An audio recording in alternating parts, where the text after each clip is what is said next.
Iya, jadi bahwa di dalam Al-Quran itu terdapat dua bentuk hubungan seksual yang diizinkan. Yang pertama itu hubungan seksual dalam kerangka perkawinan. Yang kedua hubungan seksual dalam kerangka milkul yamin. Jadi mudahnya begini, seorang laki-laki dapat berhubungan seksual dengan istri-istrinya, di sisi lain dapat berhubungan seksual dengan milkul yamin. Milkul yamin bukan atas dasar akad perkawinan, tetapi atas dasar akad ihsan atau komitmen untuk berhubungan seksual. Nah, ini ada di dalam surat Al-Mu'minun misalnya ayat 6 itu dikatakan illa ala azwajihim aw ma malakat aymanuhum. Jadi diizinkan melakukan hubungan seksual dengan istri atau dengan milkul yamin. Siapa milkul yamin? Ya adalah partner seksual selain istri. Begitu.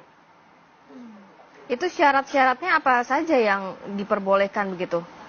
Tidak terhitung. Syaratnya adalah seorang perempuan tidak bersuami, ya. Kalau orang perempuan, kalau seorang laki-laki bebas ladang atau beristri boleh. Nah, tentu sudah dewasa, berakal sehat. Ya. Kemudian tidak dilakukan secara zina. Zina di sini yang dimaksud oleh Syahrul adalah hubungan seksual secara terbuka atau eksibisionis. Sementara di tempat tertutup atau eksklusif adalah halal, ya boleh. Yang kedua tidak dilakukan secara homo. Yang ketiga tidak dilakukan dengan mantan istri bapak atau ibu tiri. Ya. Yang berikutnya adalah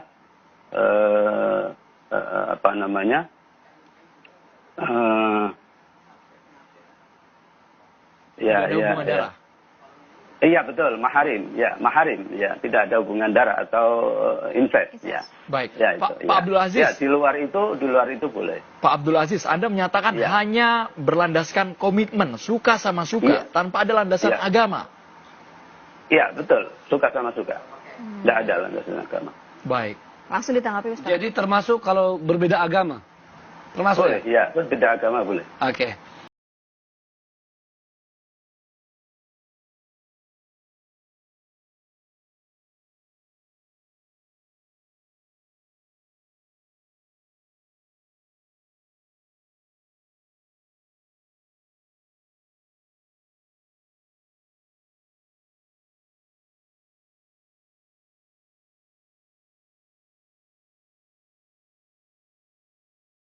Assalamualaikum warahmatullahi wabarakatuh. Hai, ketemu lagi dengan saya Safia Maulida. Kali ini saya lagi-lagi akan membantah ceramah Ustadz Abdul Somad perihal halalnya nikah mut'ah di sisi madhab Syiah. Yang menurut saya perbedaan ini sudah tidak relevan lagi diangkat ke permukaan. Dan alangkah bijaknya jika diputuskan dengan kata kembali pada firman Allah dalam surat Al-Baqarah ayat 139. A'udzubillahi minasyaitonirrajim. Bismillahirrahmanirrahim. Walana a'maluna walakum a'malukum wa nahnu lahu mukhlisun. Bagi kami amalan kami dan bagi kamu amalan kamu, dan hanya kepadanya kami mengikhlaskan hati. Saya menyarankan demikian. Perlu pemirsa ketahui bahwa hujjah madhab Syiah menghalalkan nikah mut'ah adalah nas paling sahih dalam Islam, yakni firman Allah dalam surah An-Nisa ayat 24. A'udzubillahi minasyaitonirrajim. Bismillahirrahmanirrahim. Wal muhsanatu minan nisa'i illa ma malakat aymanukum kitaballahi 'alaikum wa uhilla lakum ma wara'a dzalikum an tabtaghu bi amwalikum muhsinina ghairu musafihin famastamta'tum bihi minhunna fa'atuhunna ujurahunna fariidah wala junaha 'alaikum fima taradaitum bihi min ba'dil fariidah innahu kana 'aliman hakima. Dan diharamkan juga kamu mengawini wanita yang bersuami, kecuali budak-budak yang kamu miliki. Allah telah menetapkan hukum itu sebagai ketetapannya atas kamu. Dan dihalalkan bagi kamu selain yang demikian, yaitu mencari istri-istri dengan hartamu untuk dinikahi, bukan untuk berzina. Maka wanita atau istri yang telah kamu nikmati atau istamta'tum di antara mereka, berikanlah kepada mereka maharnya sebagai suatu kewajiban, dan tiadalah mengapa bagi kamu terhadap sesuatu yang kamu telah saling merelakannya sesudah menentukan mahar itu. Sesungguhnya Allah Maha mengetahui lagi Maha bijaksana.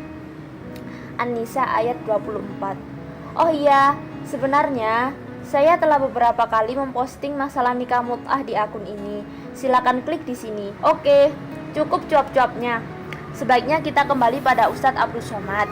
Nah, berikut ini potongan ceramah beliau yang akan saya tanggapi. Mungkin yang jadi alasan bagi mereka berkaitan dengan mut'ah. Mut'ah ini kita pernah mendengar bahwasanya pernah dihalalkan di zaman Nabi. Dan kemudian, dan inilah yang dipegangi bagi mereka sampai hari ini. Nah, kira-kira bagaimana cara kita membantah mereka bahwasanya memang mut'ah ini memang tidak diperbolehkan lagi? Kalau kita bantah pakai hadis riwayat Abu Bakar, kami tak terima, Abu Bakar kafir. Kalau dibahas pakai hadis riwayat Muslim, kami tak terima Muslim. Kalian pakai Sahih Bukhari, Sahih Muslim, Sunan Abi Dawud, Sunan Nasai, Sunan Tirmizi, Sunan Ibni Majah, kami tak pakai itu. Maka Ali sendiri, riwayat dari Ali mengatakan yang periwayat tentang mut'ah diharamkan tahun ke-7 pada peristiwa Khaybar. Pada peristiwa Khaybar itu dua yang diharamkan. Pertama, al-umur al-ahliyah, keledai jinak. Keledai jinak haram tahun ke-7 dan mut'ah dihentikan tahun ke-7. Sebelum itu mereka boleh nikah kontrak saat perang. Perang jauh, istri tak ada. Di situ dia boleh nikah perempuan sementara perang. Saya nikahi kamu dengan mahar seekor kambing sementara perang selesai, tunai. Setelah perang Khaybar, setelah pembebasan Khaybar tahun ke-7, tidak ada lagi. Periwayatnya itu Ali bin Abi Thalib, imam kalian sendiri. Yang kedua, riwayat yang dikutip oleh Syekh Sayyid Sabiq dalam fikih sunnah dari kalangan mereka sendiri, kalau memang mengaku itu masih saudara dia. Imam Syaukani dari kalangan Zaidiyah mengatakan, menurut kami bahwa mut'ah itu sudah terhenti, diharamkan, dilarang Nabi sejak tahun ke-7.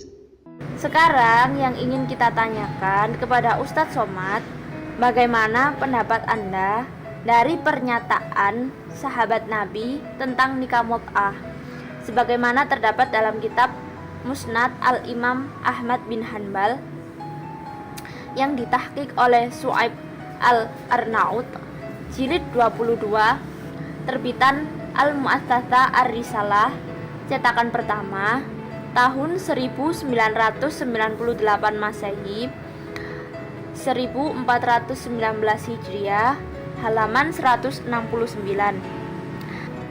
Dari Jabir bin Abdillah, dia berkata, kami melakukan mut'ah di zaman Rasulullah SAW, Abu Bakar dan Umar, sampai Umar melarang pada kami akhir masa-masa kekhalifahannya. Maksudnya adalah nikah mut'ah. Muhaqqiq berkata sanadnya sahih sesuai syarat Muslim.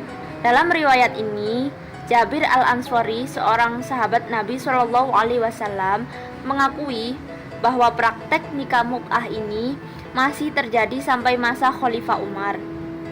Dalam kitab Sahih Muslim, terbitan Dar At-Tibah, halaman 632, kitab An-Nikah, bab nikah mut'ah, telah mengabarkan kepada kami Ibnu Juraij, ia berkata, aku Zubair telah mengabarkan kepadaku. Ia berkata, aku pernah mendengar Jabir bin Abdillah berkata, kami melakukan nikah mut'ah dengan mahar atau mas kawin segenggam kurma. dan gandum selama beberapa hari pada zaman Rasulullah Shallallahu Alaihi Wasallam dan masa Abu Bakar sampai Umar melarangnya, sehubungan dengan kasus Amr bin Huraith. Ditambah lagi adanya sanksi dari Khalifah kedua bagi yang melakukan dua jenis mut'ah yang tercantum dalam kitab Syarah Sahih Bukhari oleh Ibnu Battah jilid 7 terbitan Maktabah Ar-Rus Riyadh halaman 226.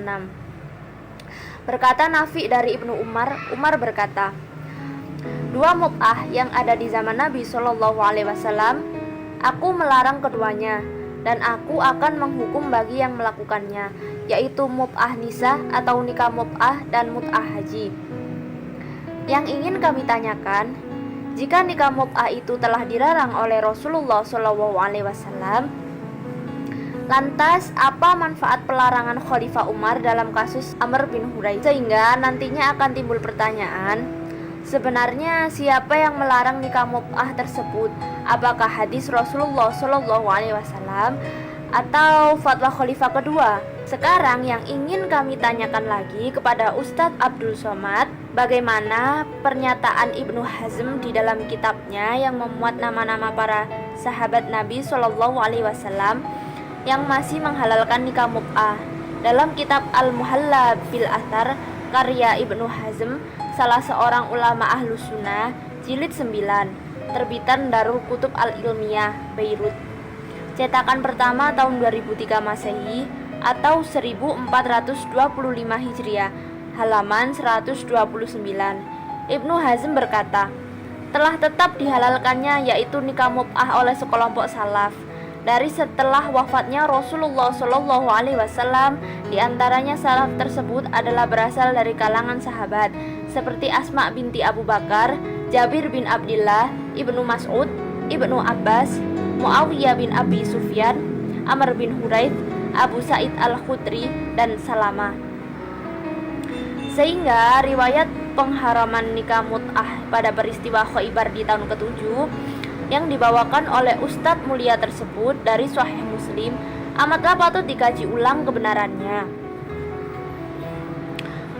Riwayat yang dikutip oleh Syekh Sayyid Sabiq dalam fikih sunnah dari kalangan mereka sendiri, kalau memang mengaku itu masih saudara dia, Imam Syaukani dari kalangan Zaidiyah mengatakan, menurut kami bahwa mut'ah itu sudah terhenti, diharamkan, dilarang Nabi sejak tahun ke-7.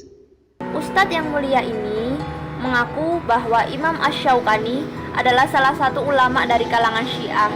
Namun anehnya, di kitab yang beliau susun, kitab 37 masalah populer, halaman 111, bab talqin, beliau berdalil dengan pernyataan Imam Asy-Syaukani.